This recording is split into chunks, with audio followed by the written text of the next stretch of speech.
La física cuántica y el diálogo con la religión. Un ensayo de Ignacio Enrique del Carril, Universidad Austral, Argentina.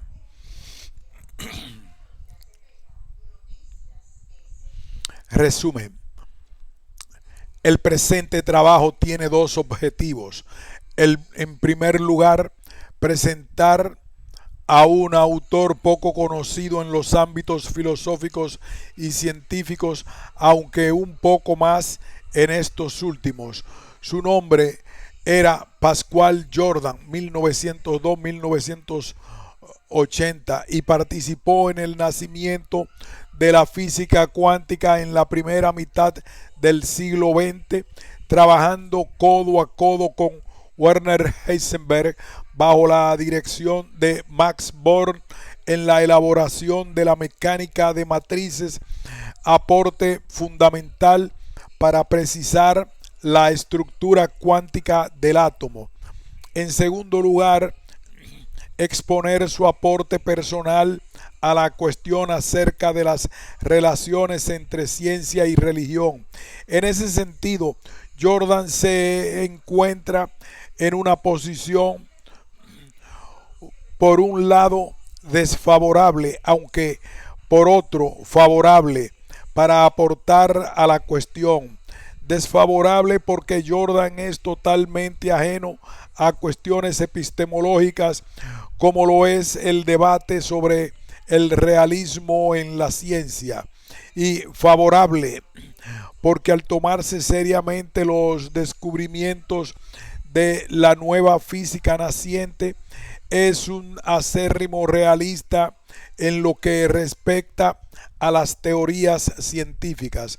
Además, era un ferviente cristiano, lo cual significaba que también era realista en materia de religión, inevitable actitud para quien considere que el binomio fe-vida sean inseparables.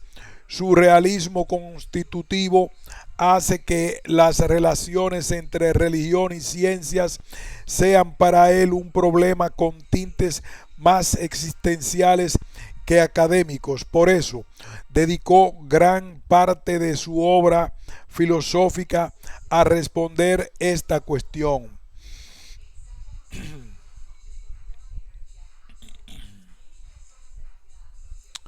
Introducción. A fines del siglo XIX comenzó a incrementarse un tipo de literatura que postulaba que desde los comienzos del pensamiento occidental una guerra entre la religión y la ciencia parecía librarse.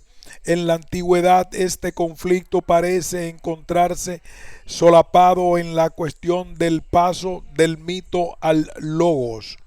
Durante los primeros años del cristianismo, la misma tensión puede hallarse entre la fe naciente y el pensamiento gnóstico, y vuelve en la alta Edad Media, cuando los debates entre dialécticos y teólogos.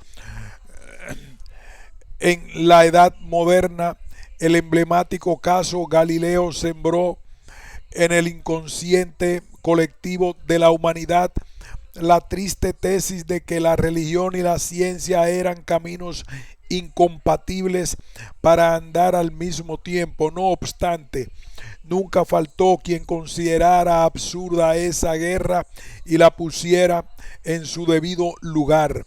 Esa guerra no es entre la religión y la ciencia, sino entre algunos hombres de fe que contra algunos científicos.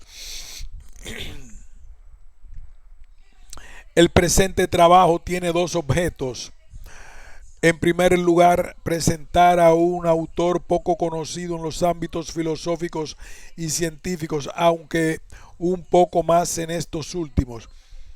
Su nombre era Pascual Jordan, 1902-1980, y participó en el nacimiento de la física cuántica en la primera mitad del siglo XX, trabajando codo a codo con Werner Heisenberg bajo la dirección de Max Born en la elaboración de la mecánica de matrices, aporte fundamental para precisar la estructura cuántica del átomo.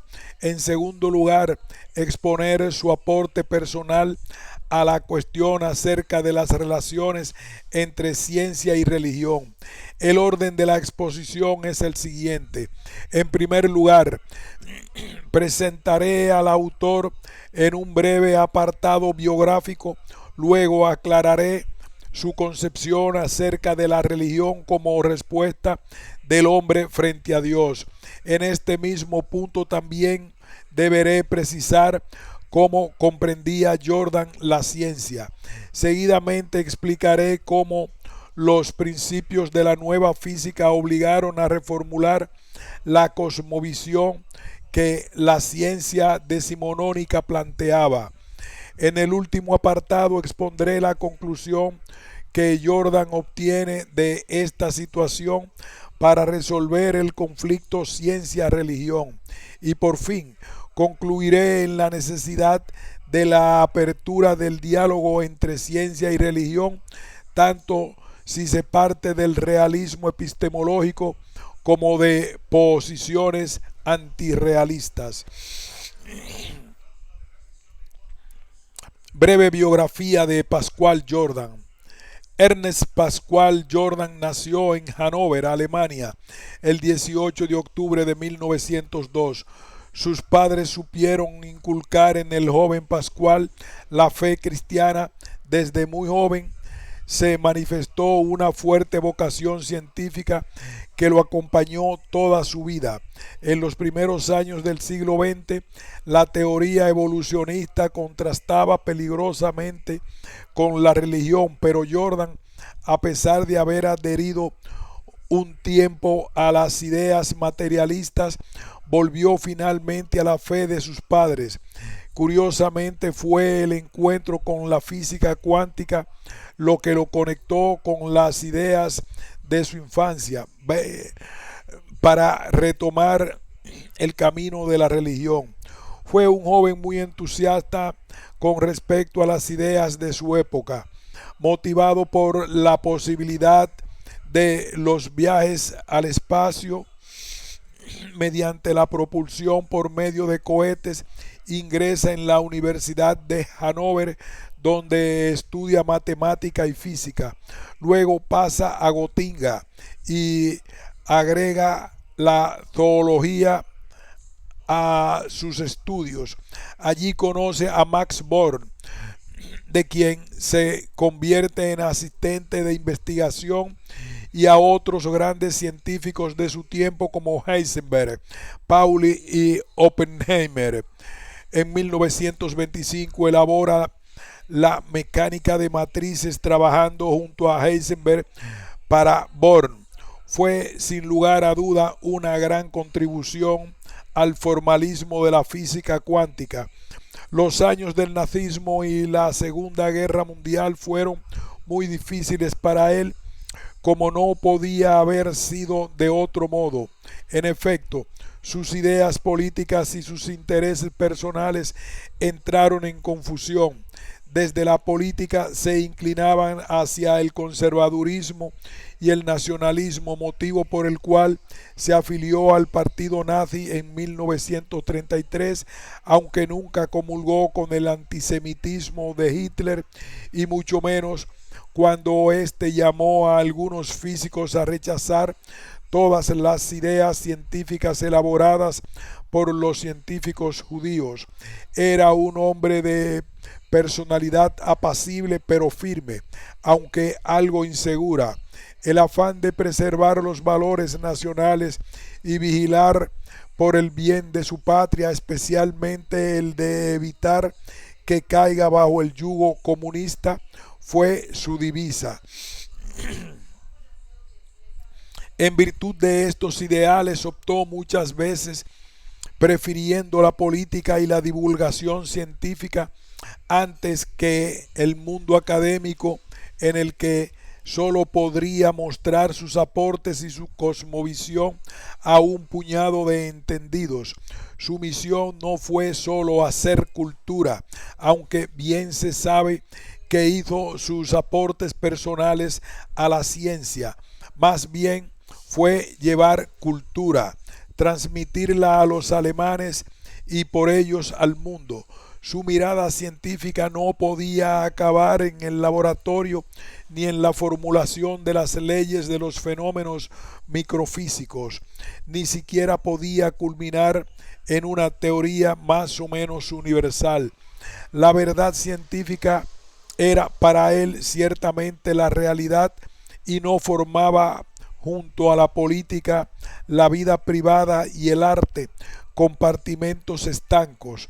La ciencia versa sobre la realidad misma y por eso debía traspasar las fronteras de la academia y llegar a las masas.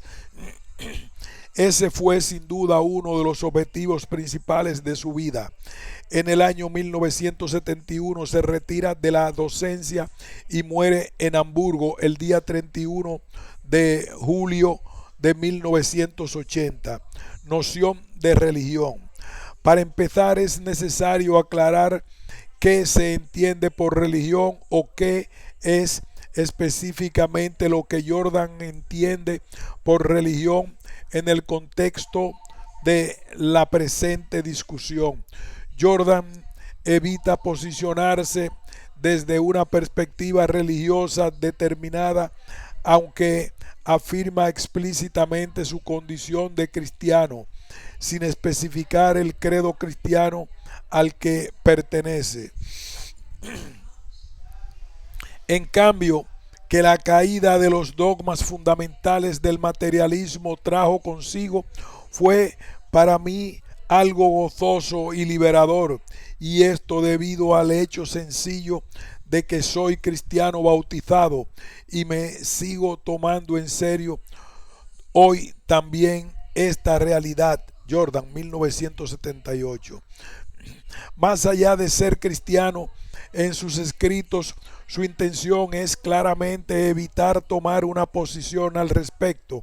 Por eso, cuando habla de religión entiende algo así como un espíritu religioso o lo que se suele llamar espiritualidad, pero no se trata de una espiritualidad entendida al modo racionalista, expresada en términos kantianos como religión dentro de los límites de la mera razón. Tampoco es meramente una forma de vivir con uno o con el prójimo. No se reduce a la vivencia de ciertos sentimientos morales y altruistas. No, no es eso. El verdadero hombre religioso cree en una realidad concreta, dialoga con ella y ajusta su libertad a sus designios. La verdadera religión promueve el diálogo y el encuentro con la divinidad. Por eso solo existe donde hay culto. El culto es el modo en que el hombre se relaciona con Dios. Hay religión allí donde se desarrollan acciones culturales, oración, sacrificios.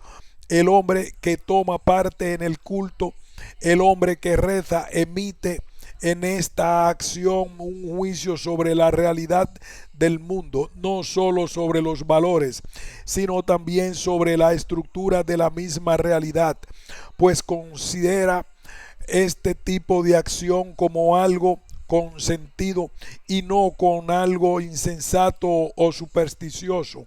Exige por necesidad lógica la existencia de sus correspondientes convicciones con respecto al curso y la marcha del devenir mundano. Jordan, 1972. El hombre que reza y pretende vivir en relación con Dios, ese hombre considera a Dios como una realidad incluso tan patente como cualquier fenómeno observable de la naturaleza o cualquier verdad matemática. La oración ni los sacrificios ofrecidos a Dios tienen sentido si Dios existe, porque implican entrar en diálogo con Él.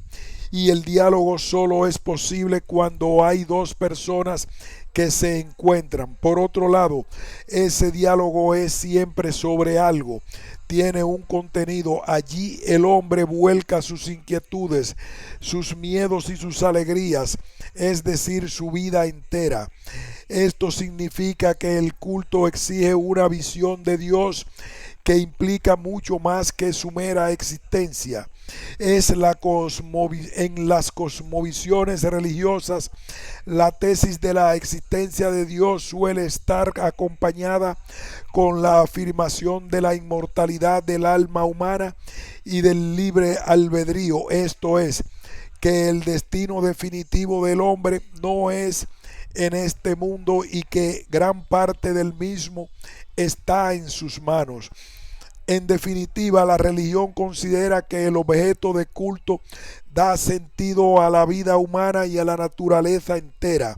De ahí que Jordan plantea la relación entre la ciencia y la religión de esta manera. Por tanto, nuestro estudio se plantea la cuestión de una forma bien definida y delimitada.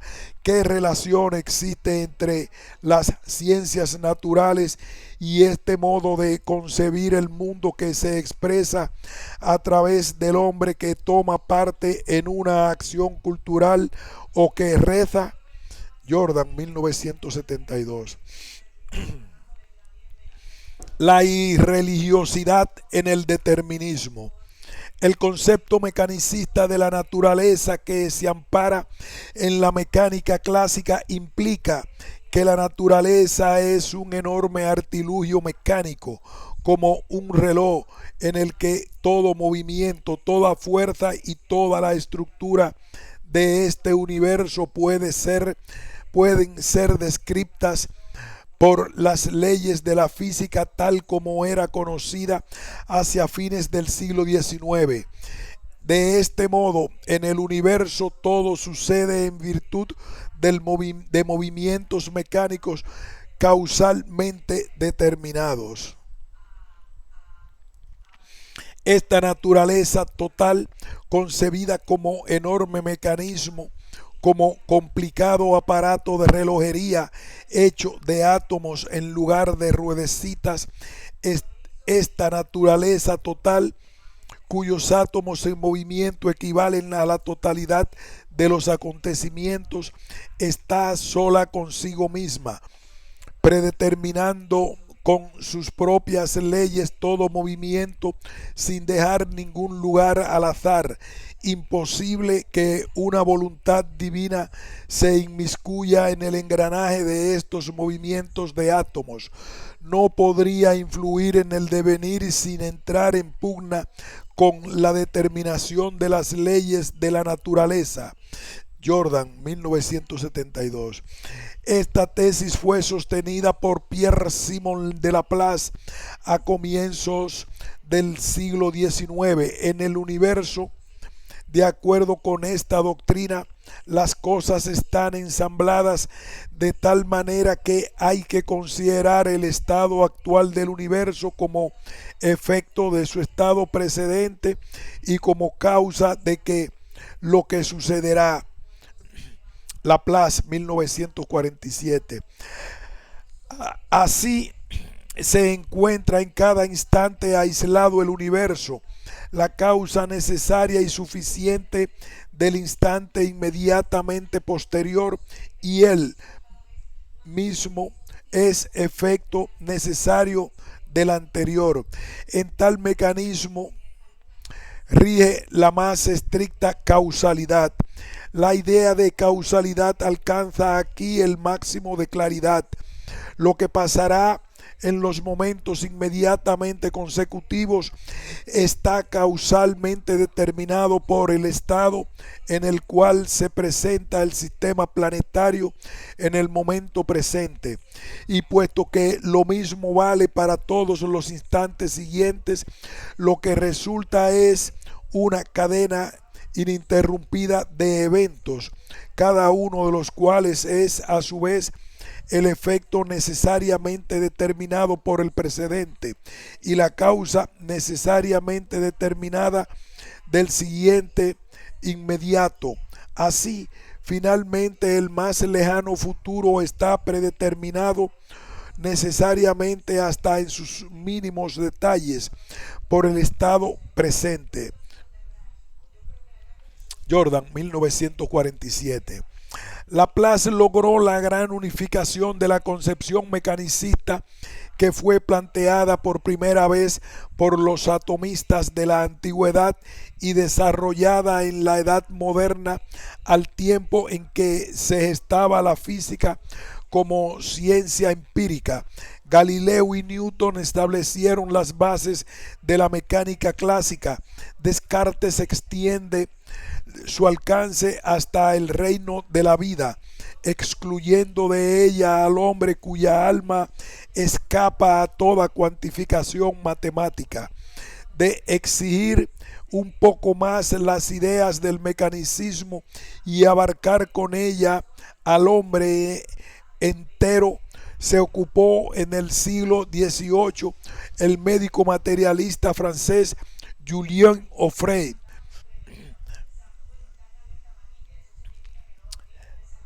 Julien Offray de Lamettrie. En su opúsculo El hombre máquina sostiene la tesis que tan claramente anuncia su título: el hombre es una máquina. Tan mecánico como los movimientos de los engranajes y resortes de un reloj son sus intenciones, pensamientos, decisiones, etc. La naturaleza así concebida está regida por el más estricto determinismo. Es cierto que esta doctrina no está en abierta contradicción con la existencia de Dios. El mundo del deísmo determinista fue creado por un Dios, pero éste solo lo diseñó y lo puso en marcha como una gran maquinaria. Luego se desentendió de él y lo dejó librado a sus propias leyes naturales. Según la doctrina del deísmo, en el mundo creado ha de ser considerado como un mecanismo que funciona con una determinación inviolable, absoluta, pero igual que todo reloj supone un relojero, también el ingenioso mecanismo de la naturaleza ha sido llamado a la existencia por un creador que, con un cálculo perfecto, ha señalado su suerte a todos los seres creados. Después de la creación de este aparato de relojería, el relojero renuncia a toda intromisión ulterior que suponga cambios, abandonándolo a su curso propio, que está determinado por las leyes íncitas en él.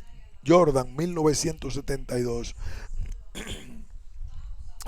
Si la religión entiende que existen muchos canales de comunicación entre Dios y su creación, el deísmo corta todos estos canales, salvo uno, el primero en el tiempo, el momento del diseño y la formación del universo.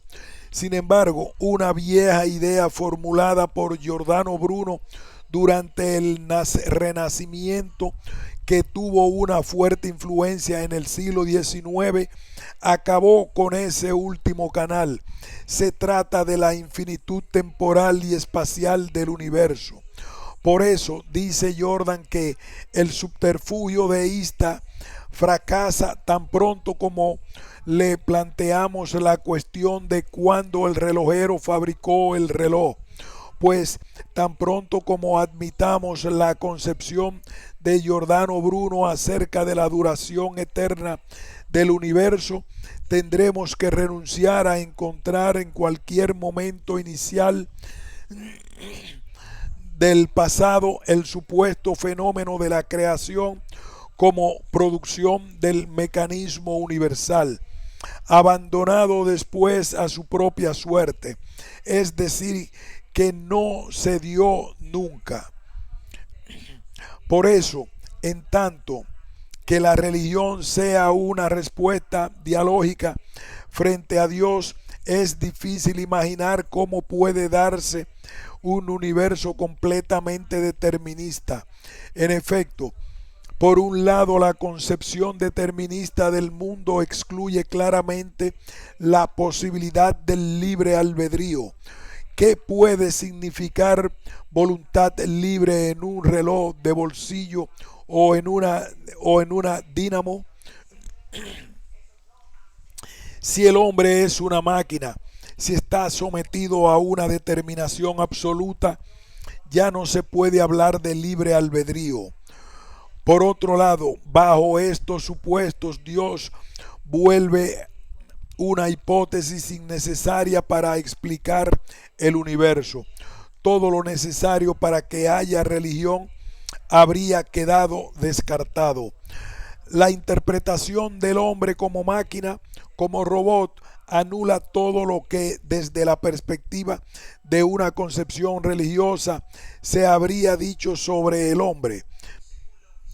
Todo ello ha de ser tachado, eliminado como error, superstición, necedad o como engendro espiritual de los engañosos manejos de un clero dominador y ambicioso. Si el hombre vivo es una máquina, Dios no solamente se ha quedado sin trabajo y sin casa, sino que además carece de sentido. Jordan, 1972. Crítica de la mecánica cuántica al determinismo del siglo XIX. Para comprender mejor la crítica de la nueva mecánica cuántica a la mecánica clásica, conviene entender la naturaleza de las leyes físicas tal como se comprendían hacia finales del siglo XIX, y la manera más lúcida de ver esta naturaleza es atender al proceso de formación de estas leyes. En un laboratorio, un físico realiza una experiencia para determinar el comportamiento de los gases. Por medio de un pistón aumenta o disminuye la presión sobre una masa de aire encerrada en un recipiente y mantenida a temperatura constante. Cada vez que mide la presión, mide también el volumen correspondiente. Cada observación le proporciona una pareja de números. Uno indica la presión y otro el volumen. El experimentador advierte pronto la existencia de una relación entre la presión y el volumen. A medida que los números que designan la presión aumentan, los que designan el volumen disminuyen. La presión se duplica, el volumen se reduce a la mitad. Si la presión se triplica, el volumen se reduce a un tercio y así sucesivamente. El físico se ayuda entonces con una representación gráfica. Coloca dos ejes rectangulares en un plano y marca sobre uno de los valores de P y sobre el otro los valores de V, uniendo en un punto cada par de valores de P y V. El físico formula seguidamente la hipótesis y suposición de que un continuo proporciona acerca del comportamiento de un gas una descripción más simple y más útil que la que le dan los puntos separados. Supone pues que una línea reemplazaría ventajosamente a la serie discreta de los puntos obtenidos a lo largo del experimento. llega así a trazar la línea más regular posible para unir todos los puntos. Podría, no obstante, dibujar un número indefinido de curvas que pasan por todos los puntos, algunas de las cuales parecerían extrañas y singulares. Entre todas las curvas posibles, escoge la que le parece más simple. Cree que una curva dotada de esta cualidad proporciona una mejor descripción del comportamiento del gas. Simard, 1961. Este es el motivo por el cual se dice que el físico clásico consideraba que en el universo todo sucede paso a paso, respetando la más rígida continuidad y de la manera más sencilla posible. El formalismo matemático del que se valieron los científicos para expresar estas leyes fueron las ecuaciones diferenciales. Estas expresan claramente esta variabilidad paso a paso, milímetro a milímetro, de cantidades grandes compuestas de otras de menor tamaño, pero que se pueden dividir ad infinitum en partes más pequeñas aún. De eso se trataba básicamente el cálculo infinitesimal creado por Leibniz, y de allí también su utilidad para la descripción de los fenómenos físicos observables. Nada se hace de golpe, y una de mis máximas fundamentales y más confirmadas es que la naturaleza nunca da saltos. Cuando hablaba de ella en las primeras nouvelles de la République des Lettres, la denominaba ley de continuidad, y dicha ley tiene un uso considerable en física. Establece que siempre se pasa de lo pequeño a lo grande y viceversa, a través de lo intermedio, tanto en los grados como en las partes, y que un movimiento nunca nace inmediatamente del reposo, ni se reduce a él, sino por medio de un movimiento más pequeño, al modo en que nunca se acaba de recorrer una línea o longitud sin haber recorrido antes una línea más pequeña. Leibniz, 1983. La ley de continuidad es una suerte de condición básica de la naturaleza, algo así como un primer principio, o si se prefiere el lenguaje kantiano, una condición de posibilidad del conocimiento de la naturaleza. Por eso el cálculo diferencial fue la herramienta que se utilizó desde la época de Newton y Leibniz, pues expresaban muy bien la idea de una naturaleza simple y continua. La idea de continuidad que logró su forma matemática con el cálculo diferencial es una idea decisiva por lo que a la comprensión clara de los fenómenos cinéticos se refiere.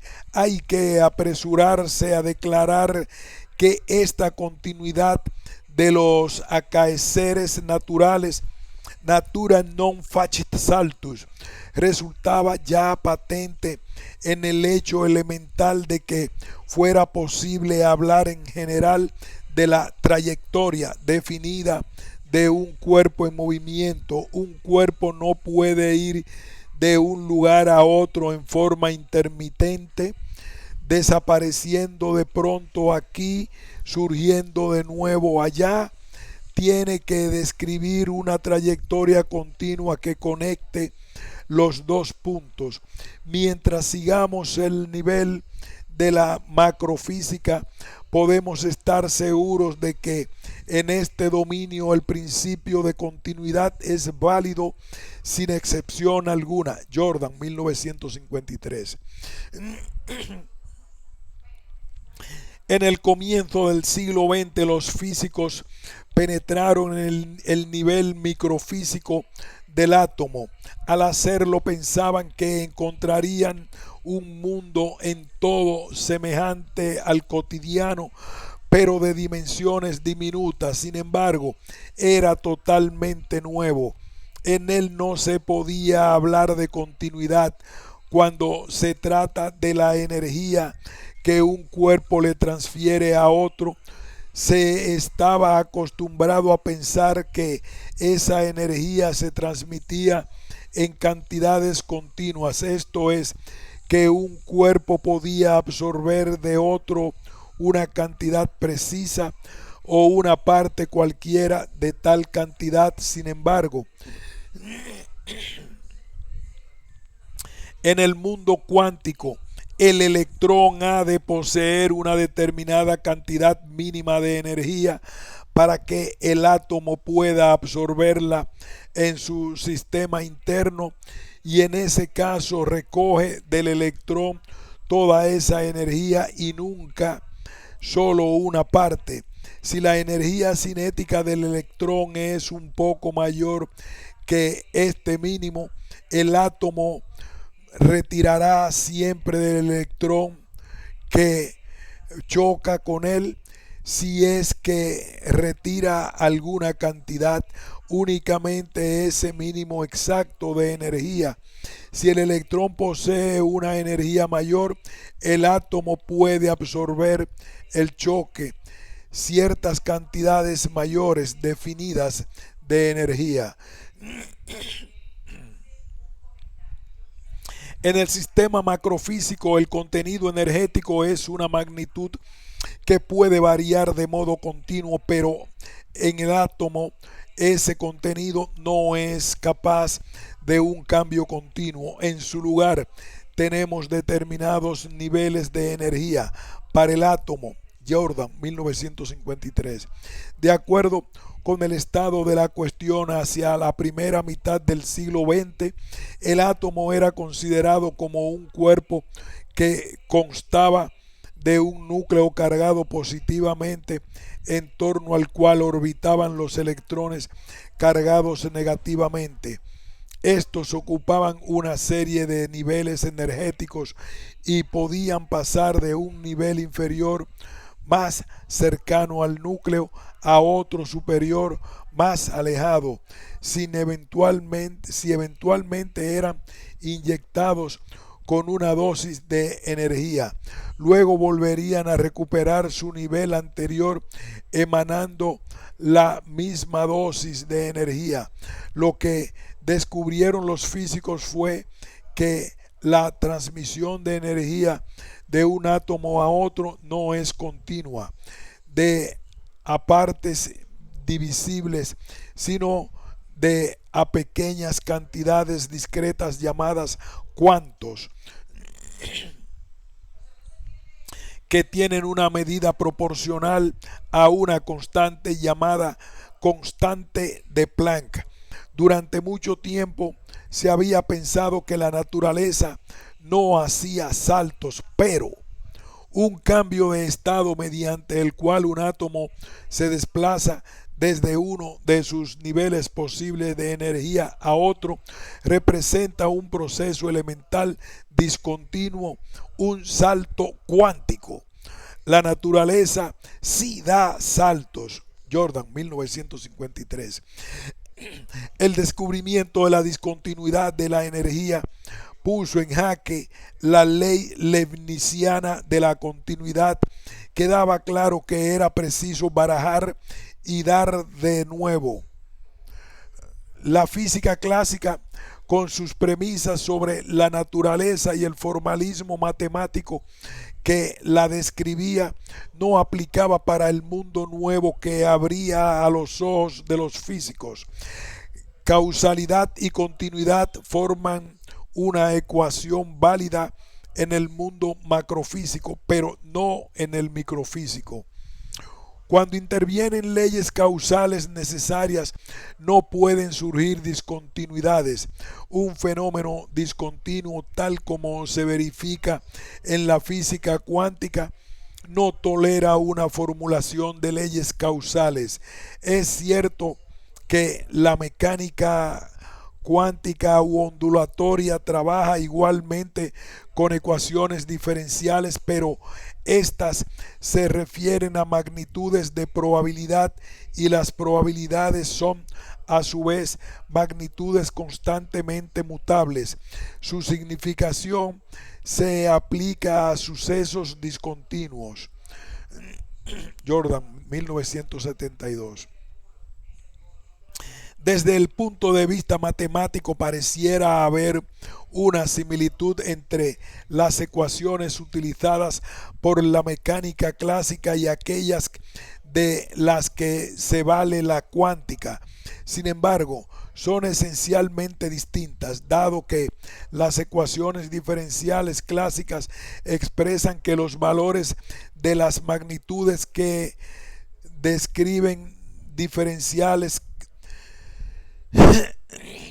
que describen al objeto físico, masa, energía, tiempo, espacio, varían en forma gradual, sin saltos ni discontinuidades. Los fenómenos discontinuos que descubre la nueva física hacen imposible la aplicación del cálculo diferencial. Heisenberg había explicado esta imposibilidad en sus relaciones de indeterminación.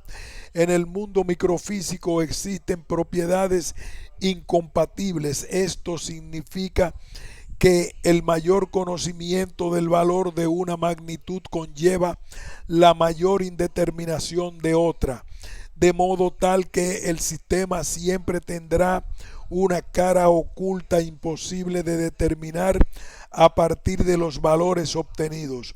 A pesar de esto, las ecuaciones diferenciales tienen una doble virtud. Por un lado, su simplicidad, que en la mecánica clásica había sido más que suficientemente probada al punto de haber engendrado una cosmovisión. Por otro lado, la utilidad práctica de que le permitió los grandes progresos en las ciencias y la tecnología. Tal es así que algunos físicos no quisieron prescindir de ellas con tanta desafección, ni de ellas ni de la cosmovisión que éstas parecían proponer. Erwin Schrödinger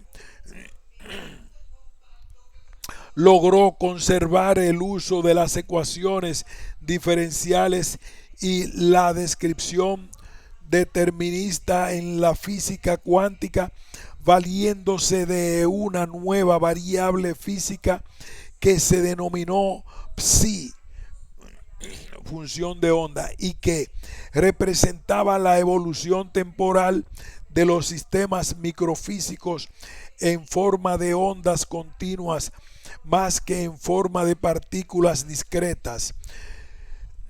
Pero esta nueva variable describiría el objeto cuántico siempre que exista para cada magnitud física una pluralidad de valores específicos superpuestos al mismo tiempo. Esto significa que antes de aplicar los instrumentos de medición, el objeto se encuentra en una superposición de estados. Si se interpreta esta afirmación, se deberá decir que el objeto no se encuentra en un único lugar, sino en varios a la vez. No tiene una cantidad de movimiento específica, sino varias al mismo tiempo, etc. Ahora bien, hacer tal afirmación sería un atentado frontal contra el principio de no contradicción. ¿Cómo puede un objeto estar en dos o más lugares al mismo tiempo o tener velocidades angulares diferentes en un mismo sitio? Las cosas sencillamente no pueden ser así. Lo que realmente significa psi no es que una partícula esté al mismo tiempo aquí, ahí y allí, o que su velocidad tenga ese o aquel valor en un mismo momento, sino que en un instante dado existan al mismo tiempo una serie de probabilidades de posición, velocidad y de las restantes variables. La superposición está dada por las diferentes probabilidades para cada variable y la ecuación diferencial ondulatoria de Schrödinger expresaría la evolución determinista de estados posibles más que reales. Lo curioso del caso es la necesidad de un acto de observación por parte de algún sujeto para que esas potencialidades se actualicen. Cuando un observador mediante un dispositivo experimental realiza una medición con el fin de encontrar la posición, la velocidad o cualquiera de estas propiedades, la superposición de estados posibles se desvanece, se concreta uno preciso, se actualiza una de todas las probabilidades y la ecuación pierde su sentido. Esto es lo que se denominó el colapso de la función de onda. La ecuación sirve únicamente para dar una pista de dónde se encontraría la partícula. Devuelve valores estadísticos para las variables que describen a los objetos microfísicos.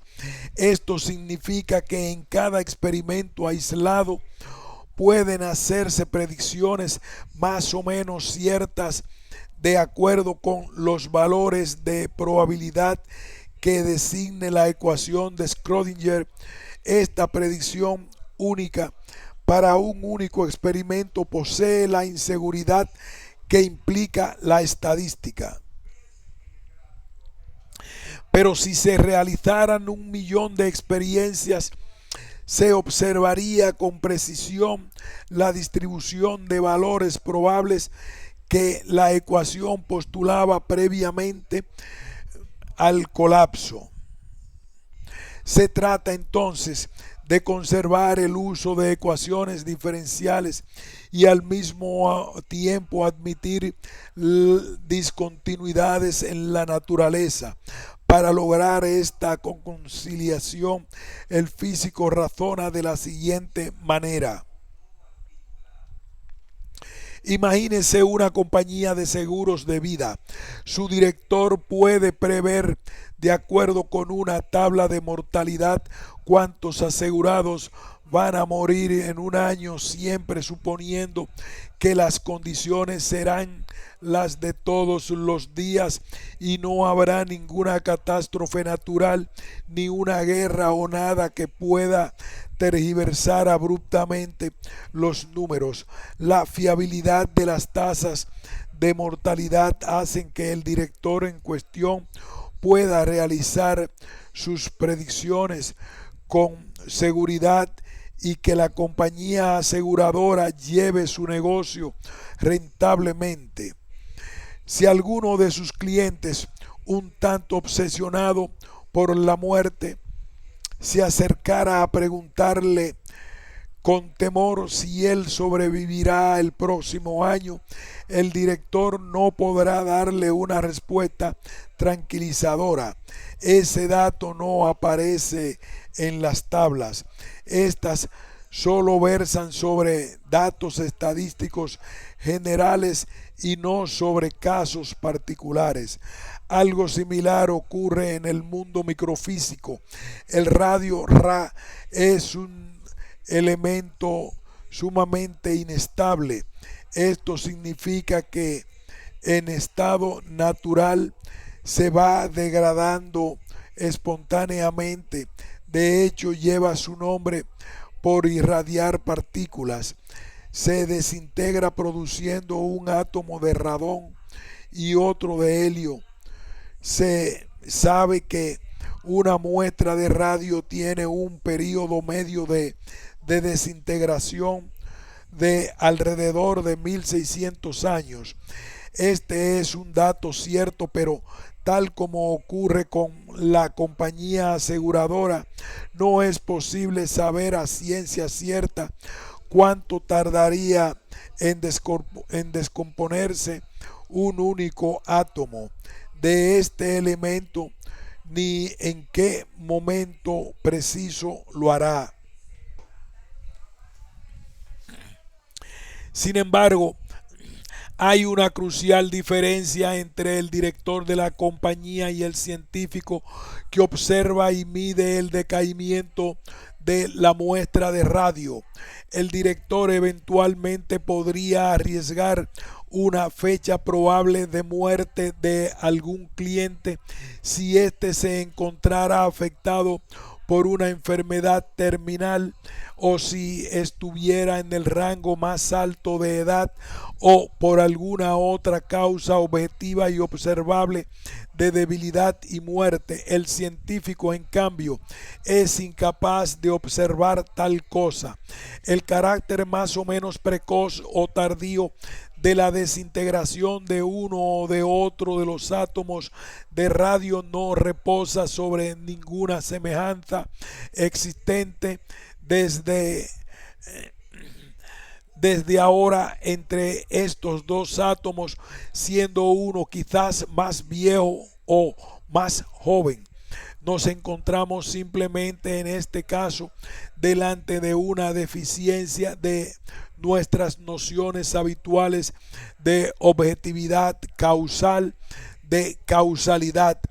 No hay ninguna causa identificable al momento presente de que los dos átomos se comporten diferentemente en lo sucesivo. Jordan, 1947. Entre dos átomos de radio no hay nada que los distinga hasta el momento de la desintegración de uno de ellos.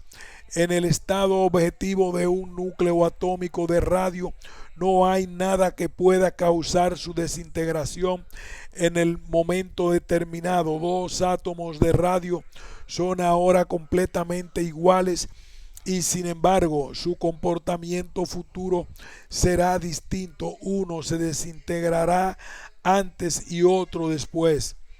Esta situación confirma que los valores que sirven a las ecuaciones diferenciales no son valores puntuales y unívocos, sino valores estadísticos que no permiten realizar ningún tipo de predicción acerca de un caso particular.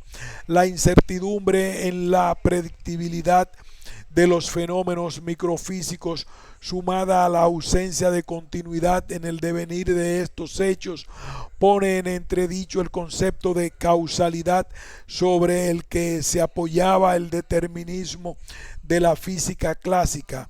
La imagen de la naturaleza que había forjado la mecánica clásica debió ser replanteada, pues los fenómenos atómicos no se ajustaban a sus leyes. La imagen científico-natural que se ilustra de este modo está en plena bancarrota gracias a la nueva física. Sabemos ya que no es posible hablar realmente de una causalidad que determinara previsiblemente todos los fenómenos atómicos. Y si esta causalidad y previsibilidad se da todavía en el sistema planetario, en la microfísica de los átomos y de los cuanta ocurre algo imprevisiblemente nuevo. Jordan, 1953. La novedad a la que hace referencia aquí Jordan es la novedad que implica lo que es imprevisible e indeterminado. Una naturaleza indeterminada no está pues constreñida en el rígido corset de la causalidad física, principio supremo de la cosmovisión clásica.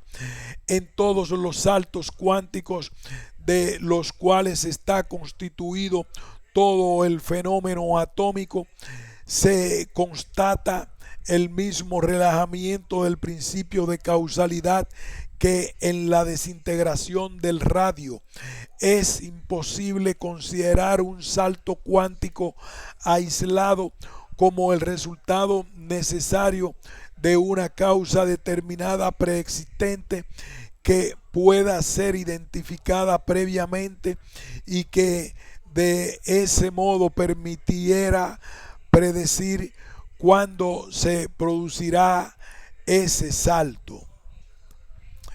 Esta novedad ocurre en los fenómenos cuánticos tomados aisladamente, es decir, de uno en otro, y en cada uno de ellos es imposible determinar su destino más allá de las posibilidades establecidas por las estadísticas.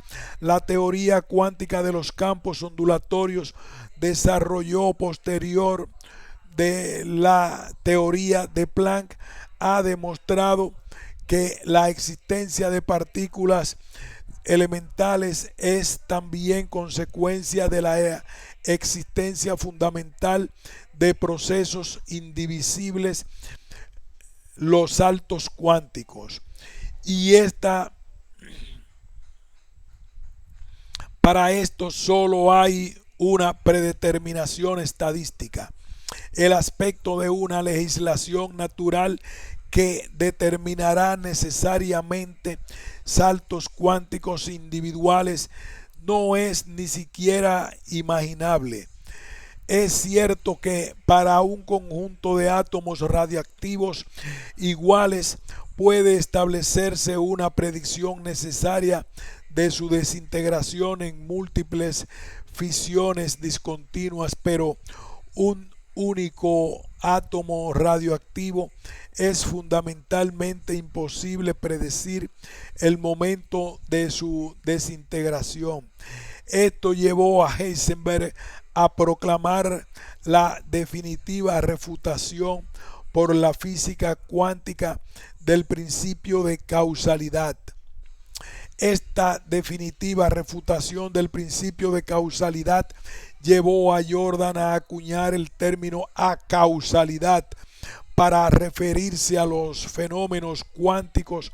Acausalidad significa indeterminación, impredictibilidad y contingencia por falta de sujeción a las leyes de la mecánica clásica. De esta manera, la física cuántica derribó los pilares que había establecido el determinismo para la naturaleza. Según Jordan, la mecánica no es suficiente para elaborar una explicación exhaustiva del universo. Los fenómenos cuánticos escapan al análisis matemático propio de esta disciplina y por ende hay un dominio en el que no se aplica la causalidad.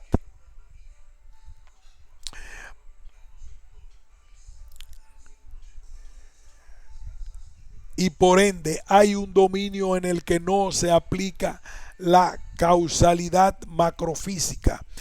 Ese es el mundo microfísico con sus movimientos indeterminados e impredecibles.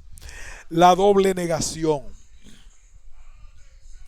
La mecánica de Newton y el determinismo dieron a la mentalidad racionalista el iluminismo, la doble negación. La mecánica de Newton y el determinismo dieron a la mentalidad racionalista del iluminismo motivos más que suficientes para cerrar filas frente a la religión, desproveyéndola de toda objetividad y valor cognoscitivo. Así pues, solo quedaban dos opciones si uno pretendía ser un científico serio: o que la combatía como un producto de culturas milenarias que debían ser superadas por la razón y el saber positivo, o, en el mejor de los casos, se la relegaba al plano personal y subjetivo, evitando a toda costa que la ciencia se contamine con afirmaciones de índole teológicas. A esta última actitud frente a la religión, Jordan denominó asepsia. Parecía que en la primera mitad del siglo XX los científicos prefirieron conservar la ciencia en un ámbito aséptico, apartado de la contaminación de la religión y de otras pseudociencias como la metafísica. Así, la concepción determinista logró montar una muralla protectora contra toda forma de religión con los ladrillos de la física clásica. La negación que de lo religioso implicaban las viejas concepciones del mundo se refería indiferentemente a cualquier forma de religión posible, cristiana, judía, islámica, asiática y otras formas conocidas solo a través de la etnología. Jordan, 1978.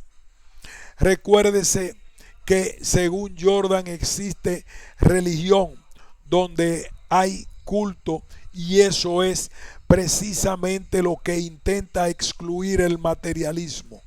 Sin embargo, el indeterminismo cuántico puso en evidencia que la vieja mecánica clásica no era suficiente para explicar la naturaleza y que, por ende, esta naturaleza que en su superficie se mostraba causalmente rígida y determinista era, en su corazón, laxa e indeterminista y tan impredecible como la misma libertad humana. Así como la física debía replantear sus premisas para el mundo microfísico, el mundo debía también cuestionar las consecuencias filosóficas que de aquella física se habían extraído en lo que respecta al diálogo entre ciencia y religión. Ese muro levantado por la filosofía materialista, ayudada por la antigua ciencia, excluye al pensador científico del dominio espiritual de la fe religiosa. Pero la moderna ciencia, al debilitar los presupuestos científicos de la filosofía materialista, ha dejado a un lado ese muro. Jordan, 1972. La negación que realiza la física cuántica alcanza únicamente al viejo materialismo, pero es obvio que a través del rechazo de las antiguas hipótesis materialistas se llega solo y nada más que a una doble negación. Se niega el materialismo antiguo y se niega la negación de la religión que éste implicaba. Es claro que una doble negación no es una afirmación.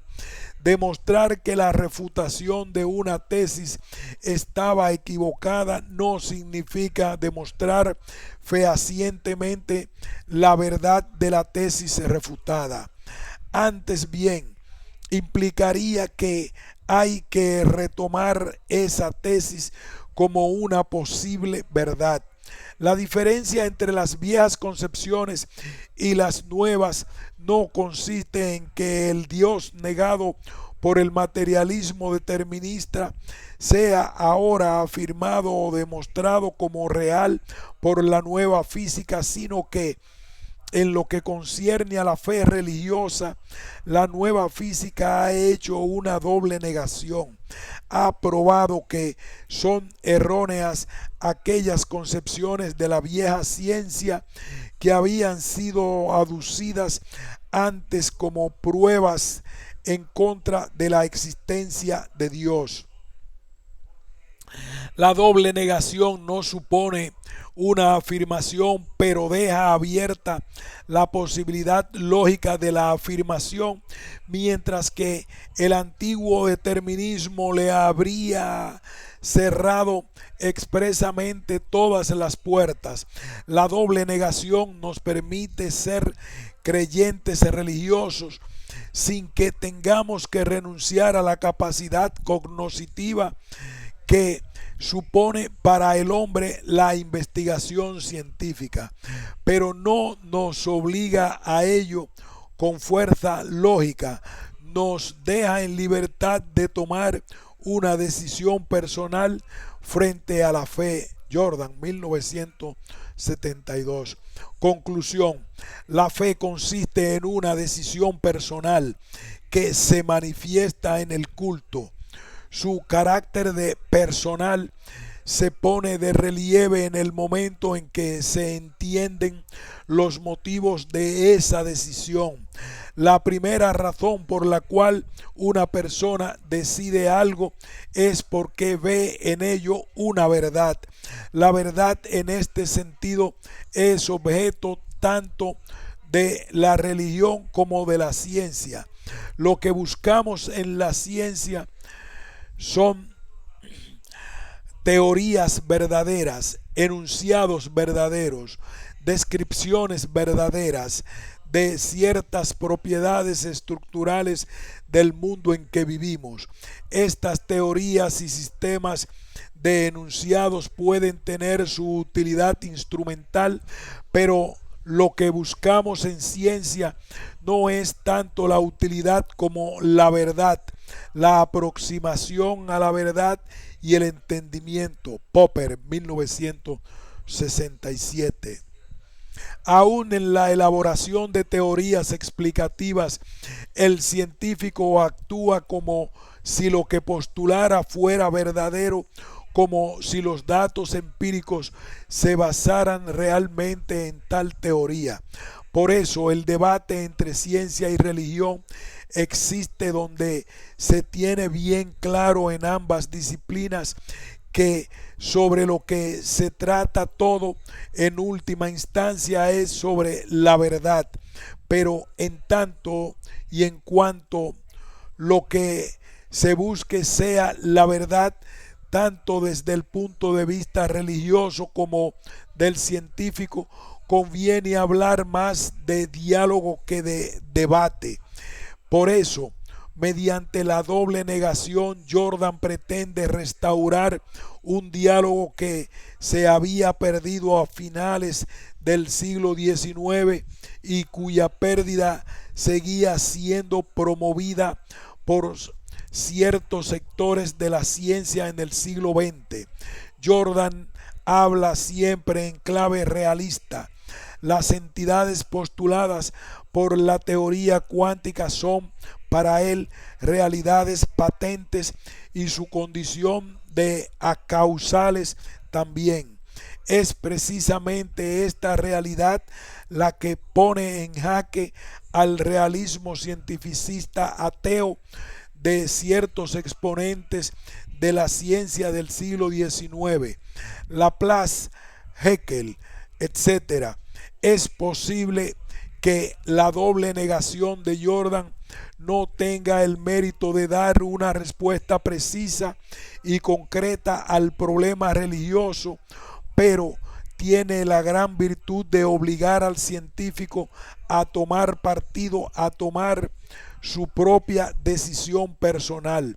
Si opta por el realismo de la ciencia, deberá afrontar la pregunta acerca del determinismo o indeterminismo en la naturaleza, la cual lo enfrenta al problema religioso, y deberá tarde o temprano dialogar con la religión.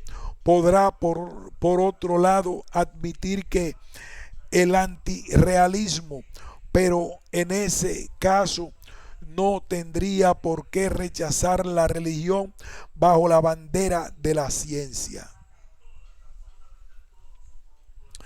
Fin de este ensayo. La física cuántica y el diálogo con la religión.